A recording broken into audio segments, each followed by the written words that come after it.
Listen, I look back and I'm so grateful for my adversities because I had the support that I needed to get through it. It really brought me to who I am today. And I wouldn't be this person who I am today. Forgiving, understanding, a little bit more soft, less judgmental. I had to go through this process in order to soften up. Welcome to Hope to Recharge podcast. Thank you for joining me here again today. Every week we meet here to break the stigma around mental health and to bring you insight and inspiration and lots of practical tips from personal stories or professionals around the world that share how they turn their journey of mental health into healing or to thriving. Together we will break the stigma one story at a time. In mental health, together is always better. Thank you for joining me here today. I'm your host, Matana. Let's get started.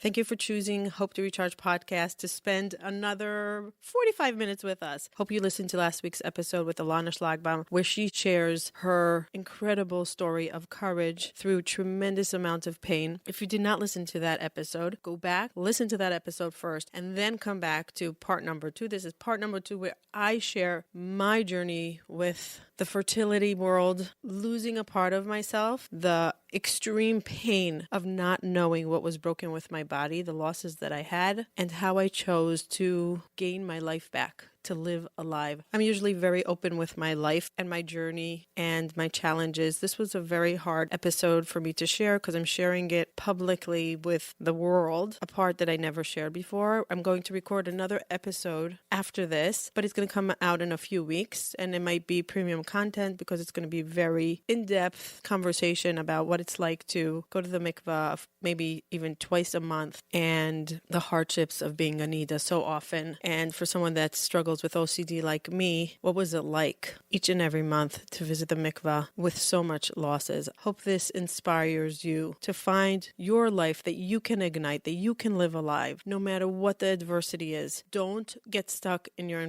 adversity. Find a way out. Ask for support. Look for support. Our sponsor is BetterHelp.com. They are so affordable, one click away. Consider, if you need help, consider going to our link in the show notes. You get 10% off your first month, and it's so affordable. You can text therapists. There are thousands of different therapists for different needs, so maybe check them out. Enjoy this listen, and I'll meet you on the other side because I really wonder what you think about my story and what are you going to do to get your life back. Enjoy this listen.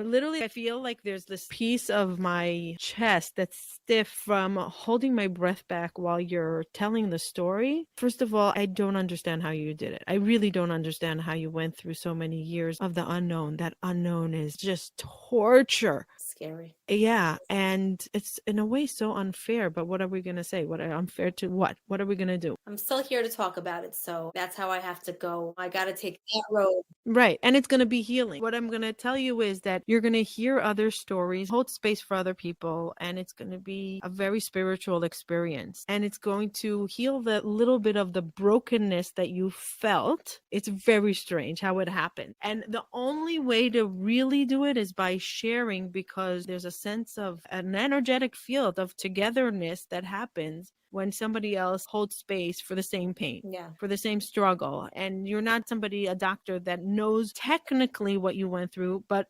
really doesn't understand because they didn't go through it themselves. And one of my biggest struggles when I was going through my infertility was that I kept on feeling, why am I asking a rabbi when they have no clue what it's like to be a woman? And I kept on saying this over and over. Why am I asking a rabbi a question about my body that they have zero awareness? And I'm going to probably get rebuked about this, but this was my thought.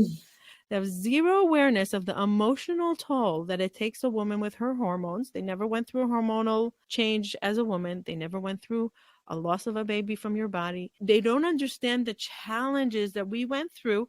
And a part of me was saying, I don't want to ask them. I don't want them telling me what to do. I totally hear that. And in my experience, I found that the rabbis were more empathetic than the yoatzot that I had spoken with. Anyone I had spoken with, I felt like they were much more rigid and strict and machmir. And the rabbis were the ones who gave that little bit of leeway. Right. The rabbis that knew. That knew. I'm talking about the specific person that I dealt with. Yeah. And for me, that was very interesting because usually for a woman, you feel more comfortable talking to a woman. Mm. I actually made my husband do my dirty work. I didn't Mhm. feel comfortable talking to the rabbi, that's for sure. Hmm. He did it for me. I totally hear how you feel because no one could take that away from you. It's your body. We're the ones going through it. Well, I'll tell you, there was a certain point that I said, I don't want to ask a rabbi. Okay, so I'm going to share now a little bit. Okay. It's a very similar story. Get married 26, I have a son, go on birth control. Hard to get pregnant the second time, but I think it took me 9 months or something like that to get pregnant. I get pregnant, great pregnancy, give birth. Then I take a little bit of birth control, always bleeding through it. Always. Very Maneuvering, pills, this pill, that pill, the IUD, this, I try the IUD, that. And every time is a whole emotional turmoil because I'm very sensitive to hormones. Okay. I feel every little thing. Like I literally can feel that I'm vibrating. I feel like I'm stuck to electricity sometimes. Then I have my third child. After my third child, he's 2 years old. My periods are getting shorter and shorter, closer together. My clean days are almost none. Non-existent. And in order to get pregnant with my third one, my husband said, you don't do the spotting. You give me everything and I'm going to take it to the rabbi. Yeah. You're not doing any of the judgments. And really, a rabbi, thank you to the local rabbi. He was really amazing. He's like, okay, you have to go a day earlier. You're ovulating. You're very short ovulation. You have less than 12 hours. Yeah. Wow. You show me every checkup. You do Bedika first and last because of your situation. You show me the next few months. And really that month I got pregnant because he said, you're going to go 24 hours early. You're going to be the first one going. Wow. I was always the first one going because I have OCD and whatever. So I was always there before the sun went down. I feel bad for people that don't understand about the laws, but we have to do this fast. So maybe we're going to do a whole recap next episode about the laws. I get pregnant. I give birth. Again, I'm going on birth control and the nightmare starts. The bleeding, the not feeling well, the feeling anxious, this high vibration. I'm trying this pill and that pill and going back to the doctor, going back to the doctor. Yeah. The period got so close to each other that I maybe had 5 days. 5 days. I know exactly how you feel. And I'm losing my mind and I'm crying. I can't plan anything because it was all about the days, the clean days, the clean days, the clean days. It was driving me crazy. Then I went to Israel. My sister was making a bar mitzvah and I went on my own. It was right before a holiday and I didn't want to come back bleeding. So I doubled my maneuvering, which I said, okay, I'll get maybe 3 days, maybe.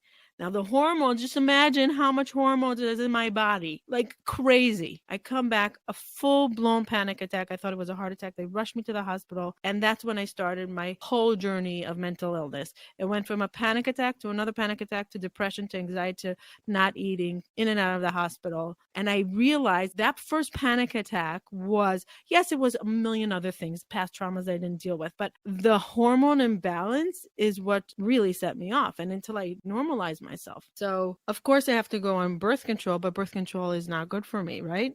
Yeah. I said, I'm not doing birth control. I'm on psych meds because I'm semi-suicidal. I'm not eating. I can't sleep at night. I have night terrors. Within 3 months, this was Shavuot. This was May. By Tisha B'Av, it was July, August. I was not functioning at all. Not sleeping, not eating, not talking. I had to be on IV sometimes. My goal was to finish a half a protein shake a day. Wow. One sip at a time and not throwing it up. If I got through a half a protein shake a day, I was excited. It was a win. Psych meds, like I went through the whole thing. My mother comes, takes me to Israel. I'm on birth control because I refuse to get pregnant. I'm going to share something now. I went to a rabbi. And I said, I'm not taking any hormones. I messed myself up because of hormones and no one warned me about it. But I was so afraid of getting pregnant in the state of mind that I was. I didn't even let my husband come near me. I'm like, there's a 0.0111% chance that I can get pregnant. Right. You're not coming near me because I'm not stable. I believe that God sent us angels as husbands that were understanding and supportive and just taking us through this journey and standing by our side without judgment. It's not something that is very common to have a husband that's waiting for us to heal patiently and supporting us, right? Definitely. So I go through a few years of hell of recovering from depression and anxiety, go on a lot of medication that I just lose myself, lose my mind. Like I'm in a fog, I'm in this fatigue. Fast forward, I decide, okay, I think I'm ready to do some mindfulness work. And now that the depression lifted a little bit, I'm kind of functioning in society. I'm not myself. I'm not the happy-go-lucky, amazing self I am, but I want to consider having another baby. But until I get off all of my medication, my psych medication, I'm not even dreaming about it. I work with a holistic doctor and I try everything. I start reading self-help books, the energy field. I'm working on everything. And the good thing is that I have a top psychiatrist that tells me when you go on this medication, the way it's going to work well if you do mindfulness, yoga, meditation, exercise. And that was in the back of my mind the whole time. I said, he said that it's going to work better if I do this. And he even said that people get off of it if they increase it. So I said, okay, I'm going full blown into this. It was a few years later. And I said, you know what? I think I'm ready to try to have a baby. He said, you're sure? There was a very big fear. Will I relapse? Will I go into postpartum depression? Even though it wasn't postpartum, my son was almost 3. So it wasn't postpartum, but it was a fear. They say once you go through depression, anxiety, you have a chance. Any fluctuation, you have a chance. So I'm doing the work. It took me about a year to get off of all my medication slowly with a lot of help from mentors and healers. And I got off and I get pregnant. I'm so excited. And my doctor said, my OBGYN said, if you're getting pregnant, I want you to know, I am not letting you go on psych meds for the first few months. So just be ready. You need to know, unless you're standing at the edge of a building and tell me you're going to jump, I'm not going to let you take medication. That's pretty strong. Yeah. And I think he said it on purpose, not because he wouldn't put me, because now there's a lot of medications that you could take with pregnancies and whatever. I think with my situation, he knew that he needed to warn me, like to see, like, how much do you really want this? It's going to get hard.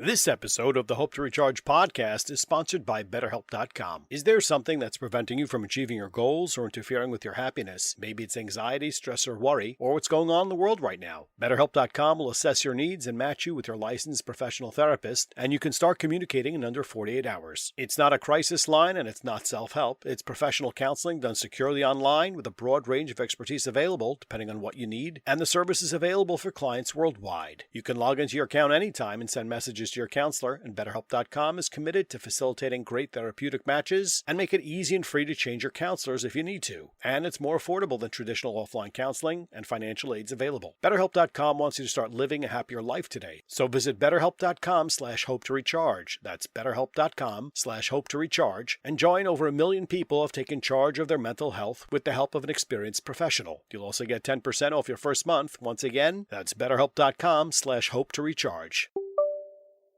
The first few weeks was brutal, literally brutal. And I started spotting. So scary. And I'm freaking out.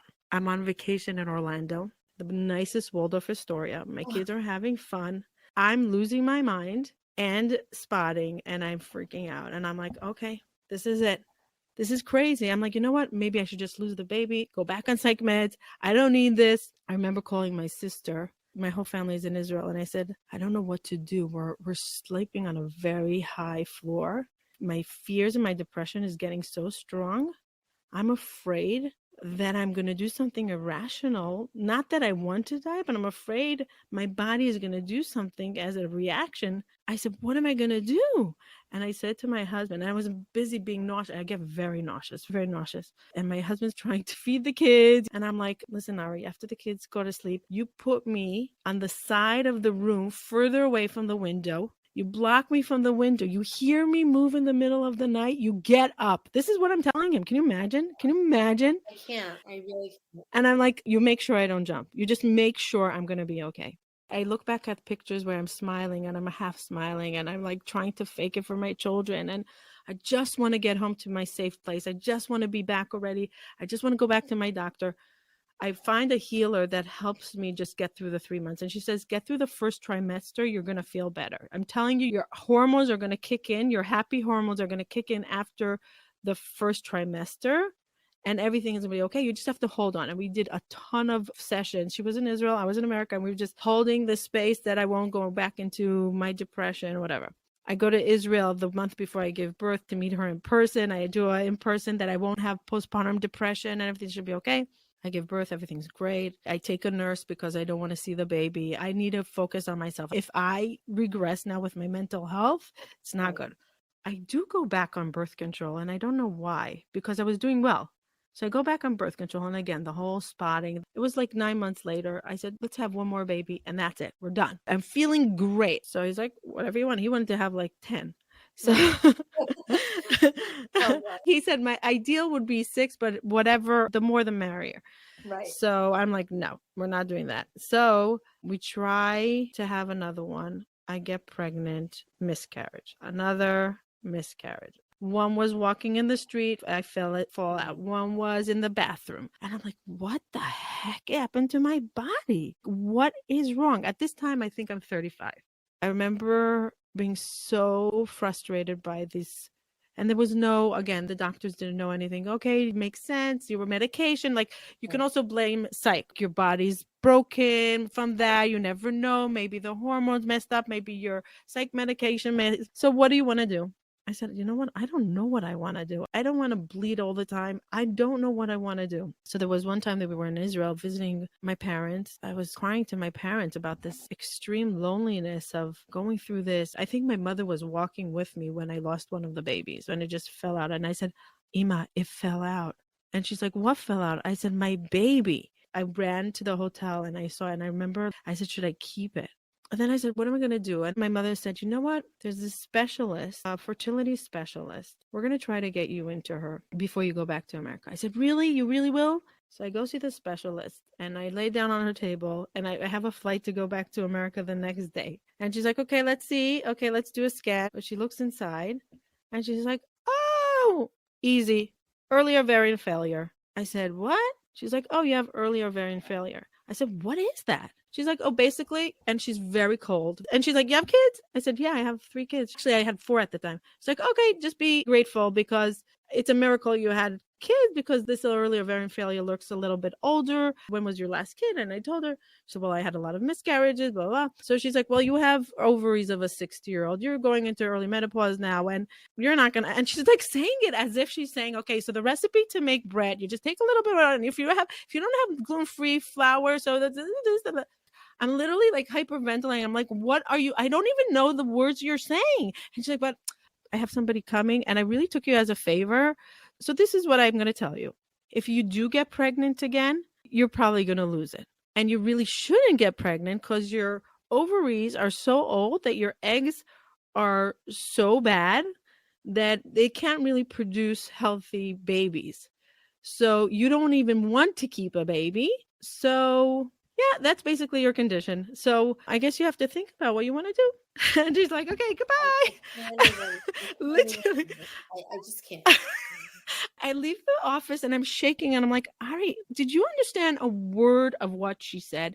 We just moved to Florida at that time because I was going through another hump of depression. I said, maybe the sun will help. We'll move to Florida. We moved to Florida. We uprooted our family to move to Florida. And I didn't have my OBGYN there. I didn't have anyone there. I remember coming to Florida and I'm just in this gray, black place. And I start Googling and calling all of these Jewish organizations and no one can give me an answer. I'm like, what should I do now? What should I do? Do I take out my ovaries? Do I go into menopause? Should I take some kind of hormone? What happens when we have a early ovarian failure? What is it? Like, what happens to my body? Do I age? No one to talk to. And I didn't understand what I was going through. And then I went into a slight depression for a few months. My sister came. Because I had the tools, I was able to get out of it fast. I think once I accepted the early ovarian failure instead of fighting it, and I had to go into grief, anger, frustration, the unknown. And then I went into this, okay, I have to accept. I have 4 beautiful children. I am so grateful that I have these children. I need to live for them. I really need to live for them. It's not about having children and it's not about figuring it out right now. I need to just stay healthy and mentally healthy. I said, so what am I going to do to avoid pregnancy? Also, I kept on getting the bleeding and the bleeding. We decide that I'm going to go see a specialist, endocrinologist, a special one. And the only one that could deal with the OBGYN was in Woodmere, right near where I moved from. So I'm like, you know what? I'm done. I had 2 more miscarriages in Florida. And you weren't even trying at that point. No, and the OBGYNs in Florida were saying, listen, we don't even know how to treat you. But I said, you know what? I'm not willing to go on birth control because I'm risking my mental health. Right. It was a mess, really a mess. There's so many questions. I'm thinking back now. What was I thinking? I don't know. As I was saying to you before, like we weren't thinking, we're surviving, really surviving.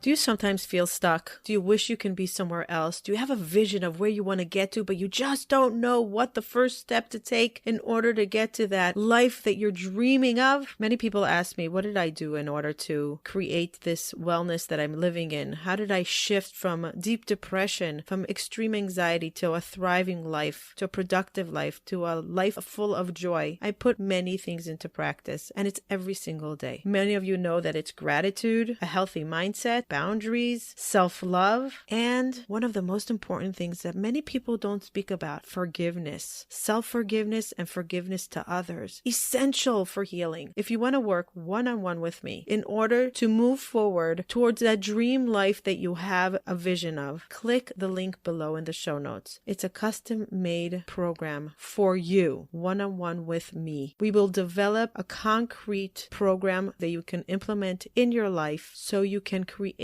a better well-being. Click the link below. Looking forward to working with you. And now enjoy the rest of the episode. But I said, you know what? I'm not willing to go on birth control because I'm risking my mental health. Right. It was a mess, really a mess. There's so many questions. I'm thinking back now. What was I thinking? I don't know. As I was saying to you before, like we weren't thinking, we're surviving, really surviving. And we moved back to New York because I needed my doctors, and I moved back to New York to figure it out. I get pregnant again. And one thing that the doctor said in Israel, I was on birth control. Sorry, I forgot to tell you. I wasn't on a birth control. I was on something that makes me not ovulate. She said, go on something like this, that you don't get your period, you don't ovulate, but it's not a birth control. It was a different kind that doesn't have the hormone that makes me go crazy. We go to Israel for my father's 70th birthday. I come back and I'm not feeling well. And my husband's like, oh, it's jet lag. I'm like, okay, jet lag for 2 weeks? No. One thing I know is I love coffee. And if I throw up from coffee, that's a big red flag. I might be pregnant. And I threw up from coffee, from the smell. And I'm like, oh my God, I have cancer. It didn't even dawn on me that I'm pregnant because I'm on this medication. And I said, oh my God, I have cancer for sure. My body's not working. And I called my brother-in-law, my husband's brother, that's a doctor. I need a blood test. I'm not feeling well. He's like, did you think first about taking a pregnancy test? I said, Svi, I can't be pregnant. I'm on this medication. I said, do me a favor, take a pregnancy test. I said, Ari, I don't even know if I want to know.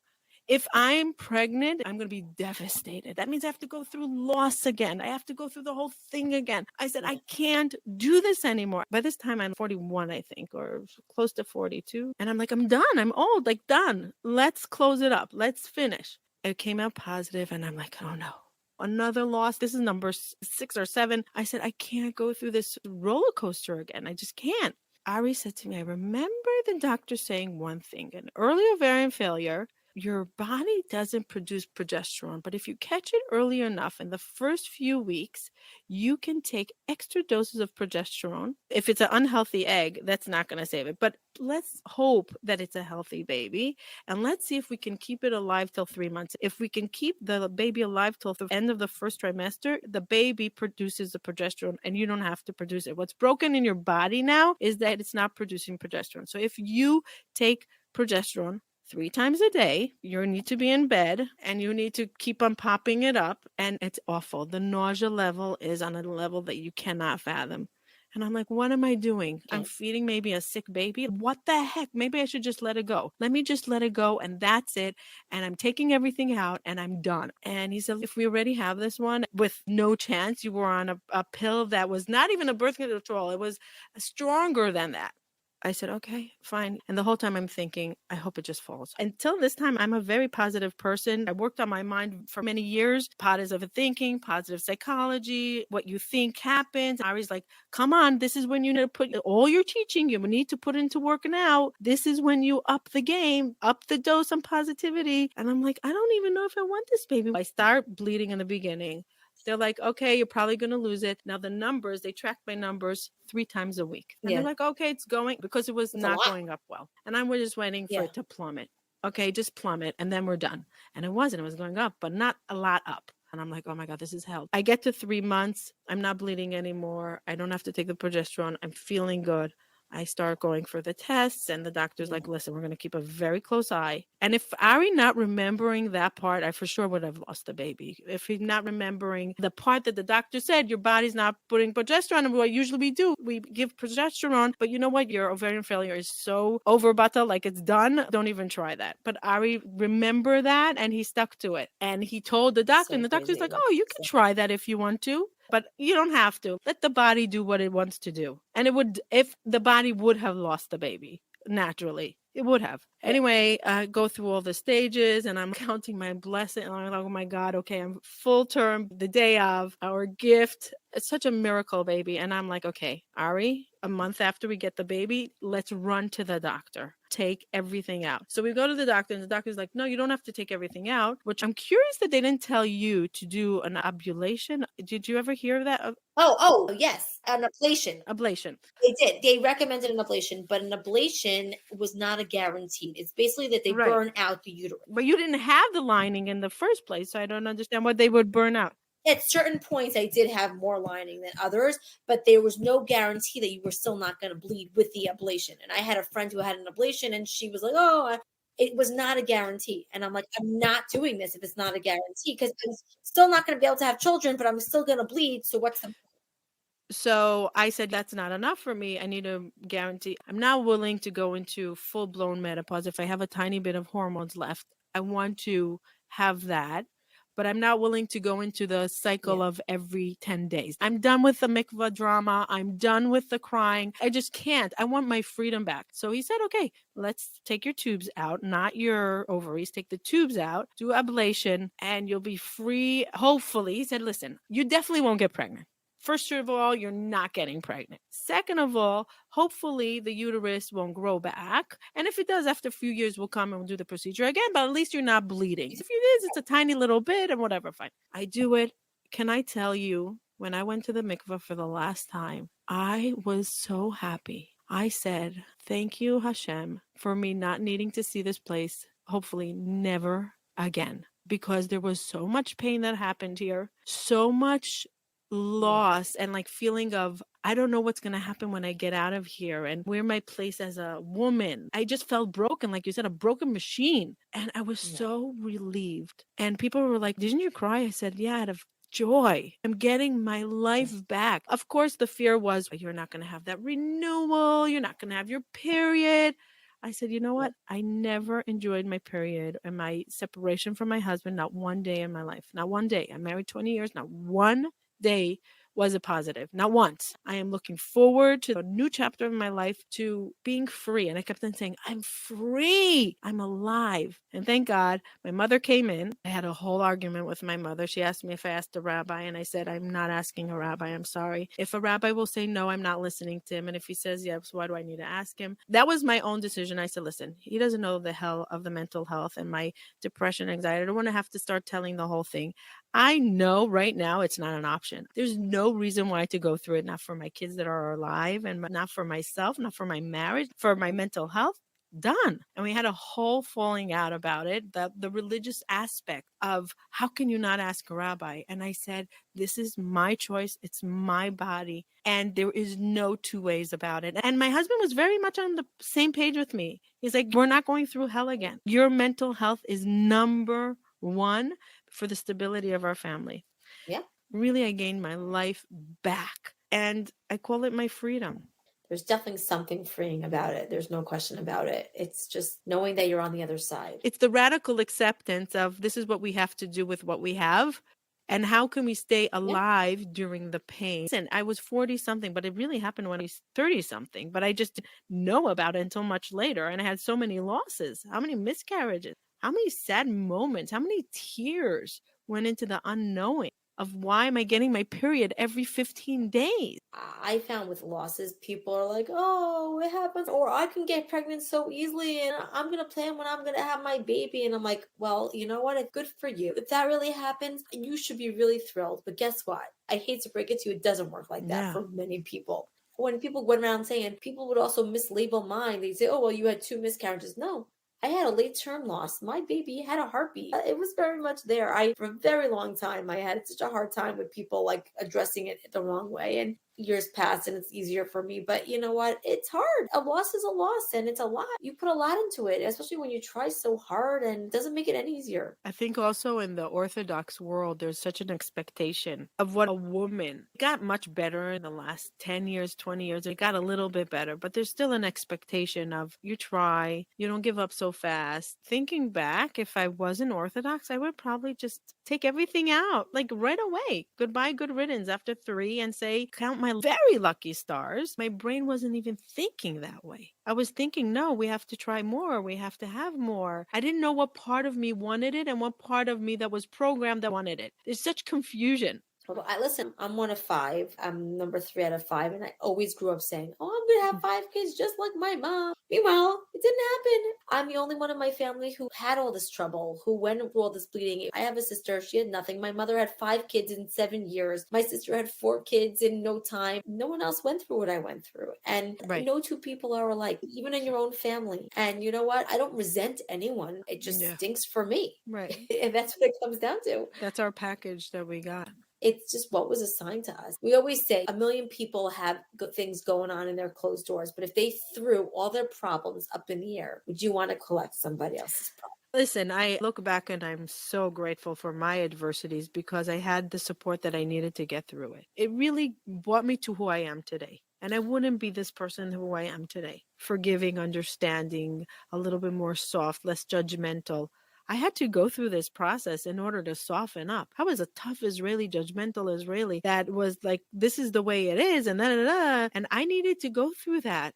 And I call it my internal chemotherapy, my mental chemotherapy of understanding that life throws you things and you evolve, and there are no 2 that are the same, and never judge. And it's none of your business what other people's decisions are. And if you're not helping them, stay out of their way. Most definitely. No one knows all the facts, and it's not for anyone else to decide except for you and your spouse. And if you decide to consult a doctor, a rabbi, a yoetzet, whatever your family and yourself feels comfortable with, but I want to empower women to really ask themselves, what do you want? And have a conversation about it. And so many years I was afraid to say what I was thinking because I was afraid of the religious rebuke I would get of, how can you think that way? No, we don't do things like that. I was wobbling in this shame and loneliness and frustration because I wanted certain things, but I wasn't getting it in the name of religion. But did I really ask? No, I wasn't, because I was so afraid. So ask away, find the good. There's such good rabbis out there. Some terrible ones, but some are really good. But that's your choice. And if you don't want to ask, that's fine too. It's your body, your life. No one can tell you what to do. You need to suffer the consequences with whatever decisions you're making. So you make the decision that's right for you. Yeah, just keep going and don't stop. Don't settle for a second. You got to go until you figure out what works for you. Yeah. Alana, thank you. What a crazy, powerful, long conversation, but I know it's going to help so many women. And we're going to have another talk about those dark, lonely moments when you don't want to go to the mikvah, when you suddenly realize it's day 6 on your bedikas and you're bleeding, when you lose hope and you have to dig deep to find hope, the frustration with God sometimes, this little tug of war that goes internally with, does this make sense or not? I don't know if you had it, but I had so many moments of that. It was definitely not easy. And you definitely have to lean on faith. Like I always say, thank God I had faith, because if not, I don't know what I would hold on to. Yeah, definitely. Thank you for sharing. Thank you for listening. Where can people read the last article that you wrote? It's thelayersprojectmagazine.com. And if someone wants to reach out to you? Absolutely. They can find me on social media. I'm on Facebook, Instagram at Alana Schlag, or Facebook Alana Shlagbaum. Okay, we'll put the links also in the show notes. Thank you guys for listening. If you know anyone that can use some hope, some inspiration, some compassion, some understanding, send this episode to them. You might really give someone comfort or clarity, or even feeling that they're not alone. Thanks for being here. Bye till next time. Thank you so much for having me. Have a good night.